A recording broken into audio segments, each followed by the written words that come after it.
Chris Kradutsky is a member of Sea-Watch, one of the aid organisation operating rescue ships in the Mediterranean. Thanks so much for joining us today. Italy's leadership impounded a charity ship yesterday. Is it really still realistic for organisations like yours to continue their rescue work in the Mediterranean? Well, it has become increasingly more difficult over the past 2 years, where there has been a massive criminalization campaign and a campaign of telling people that we would collaborate with the smugglers in some way. But none of these charges have ever proven true in front of a court. So we've heard this talk before about ships never going out again from Italian politicians, and this so far also hasn't proven true, although, yeah, as I said, it is increasingly more difficult. But on the other hand, our ship, the Sea-Watch 3, was now just ruled by court that the blockade of the Netherlands was unlawful, and we are sailing out again very soon to the... You're sailing out again. I mean, come on now. That right there incentivizes people to take it upon themselves to jump on a boat and head towards Europe, because this dickhead will be there to meet them halfway. The idea of there being smugglers out there and the NGOs have got nothing to do with the smugglers whatsoever, it's pretty hard to believe at this point, because there is no such thing as the smugglers. There never was any smugglers. The smugglers are the NGOs, whether they realise it or not. Because all these people need to do is jump on a boat, head towards Europe, the NGOs pick them up, the NGOs take them here, the NGOs dump them at port, then they fuck off back out again. And every single time these people go out for their search and rescue missions, they always manage to stumble across another boat, and then the process repeats itself again and again and again, you know?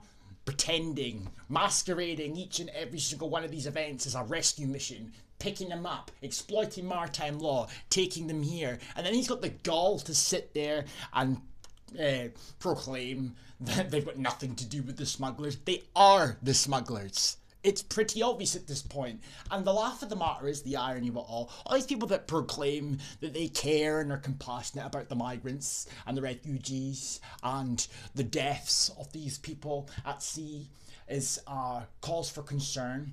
And it's used as a ruse to try and guilt trip people into being a bit more compassionate when it comes to allowing these people over here. But I don't see it that way at all. If anything, the blame lies firmly at the feet of NGOs, and it lies firmly at the blame of left-wing politicians, and the European Union and the UN. All of them are guilty of the deaths each and every time they occur in the Mediterranean Sea, because they have done nothing to prevent these people from coming over here. They've done nothing to put them off the idea. In fact, they've done pretty much everything in their power to fucking encourage them. This guy included. Well, he's out to go on another jolly, to go on another rescue mission, a search and rescue mission. What are you searching for? What, a boat heading to Europe?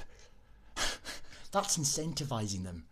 So any heartfelt pleas, any guilt trips that they try to throw at the direction of so-called populists and anti-immigrant standpoints, at the end of the day, I wasn't as that responsible for these people drowning. It's fucking people like this.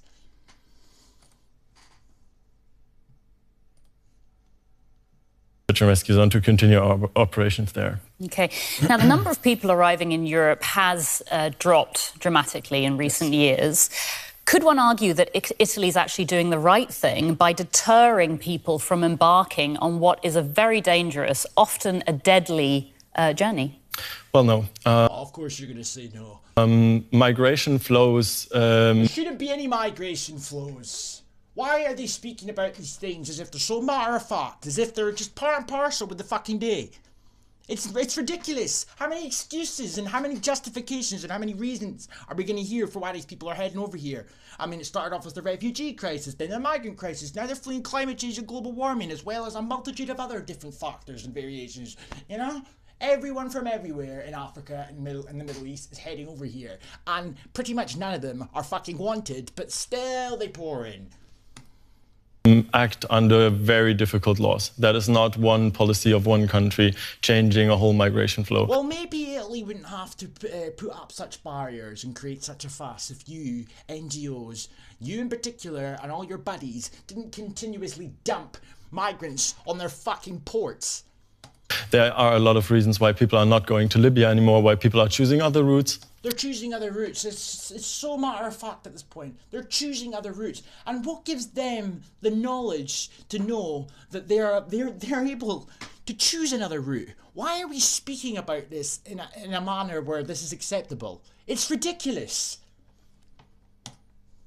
Why there are not as many people coming at all anymore. Don't even hand me that one. On the other hand, the death rate in the Mediterranean, so the ratio from people who leave the African shores, or even the people who arrive What part of Syria is the African shores? In Europe, to those who die on the journey has skyrocketed in the last 2 years. Well, that's partly your fault, buddy. You know what I mean? I have no remorse. Granted, it's sad that they've been reduced to having to do things like that because they took a gamble, they took a risk. But the point is, what gave them the notion? What gave them the knowledge? And what gave them the push and the encouragement to take that risk to begin with? People like you, the NGOs in general, the European Union, the far left dickheads, and all that UN. Every time people drown, the UN came out time after time and said that the European Union needed to do more to prevent these deaths. Well, I'll tell you how you could have prevented these deaths, by sending them all back, making sure that the idea of jumping on a boat and masquerading as a refugee to come over here for a so-called better life to do fuck all. Sorry, it's the hard truth of the matter, you know.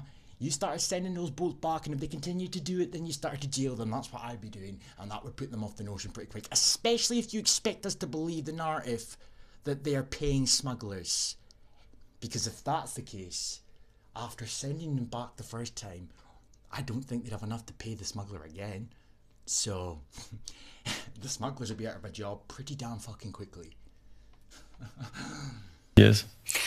Critics of organisations like yours say that you're providing an incentive for migrants to cross the Mediterranean. What's your response to that? Well, that is totally illogic. I mean, our Is it I? Is it I, buddy? organization was founded because people were dying in the Mediterranean. People had... Or was it I? Well, from the very get-go, since the migrant crisis started, there was NGOs out there taking them over here.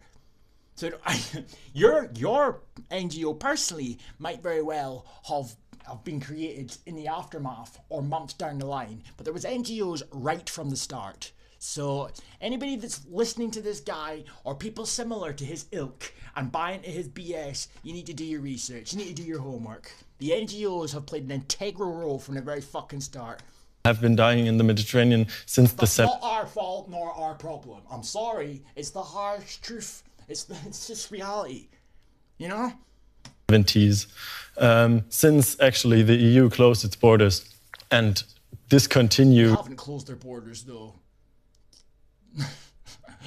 A very open visa regime and started the border regime that we know today with closing of the borders further and further. I can only say people have been dying there before we came, and people are dying there now that they are... Yes, but at the end of the day, the incentive for Africans to jump on the bandwagon of a Syrian refugee crisis is questionable at best. And at the end of the day, this crisis was created deliberately as a means to justify the migrant compact being signed. So any heartfelt pleas, any attempts at trying to conjure up sympathy fall on deaf ears as far as I'm concerned. The fault and the blame lies solely at the likes of this dickhead and the UN and all the pandering media, etc., etc. Peace.